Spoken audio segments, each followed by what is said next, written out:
နာပါလေသူကမင်းသားကိုတော့ဆူချတာသူခေါင်းတော်ဦးစီမလေးနဲ့ဟုတ်ပါကောင်းလေးပါလေဦးစီဒီမလို့ဝင်လေတော့ဘာလို့ဒီလိုမင်းသားဆွေးကြီးနေရောခြာရောပွဲလာကြည့်တော့အိမ်မောဆင်းလာတာဟာအိမ်မောဆင်းလာတာမနေ့ကမှစိုက်ချင်မှာဩအေးပါမဖြစ်စမ်းနေအေးပါနားလေပါမဖြစ်စမ်းနေတော့မှအဲ့လိုပြေးပြီးအိမ်ထဲမှာနေတယ်နော်တိုက်ပတ်တော့မင်းသားဘူးကိုတူလာကိုတူလာစီရီယာကျလာရင်ခလို့ပြရလားဟုတ်ပြီခလေးမင်းကဘာလဲထင်းနေတဲ့ဟာကိုစက်ကြီးဟုတ်ပါโอ้โห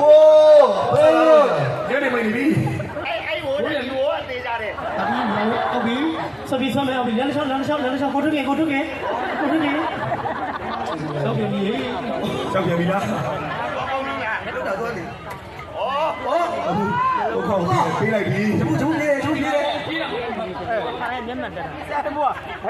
အားလုံးပဲကျေးဇူးတင်ပါတယ်ဒါလေးဒါကျွန်တော်ရေးဒါဆိုင်ရိုးလေးကဒီမှာကြံလေးရစူးကြံလေးရ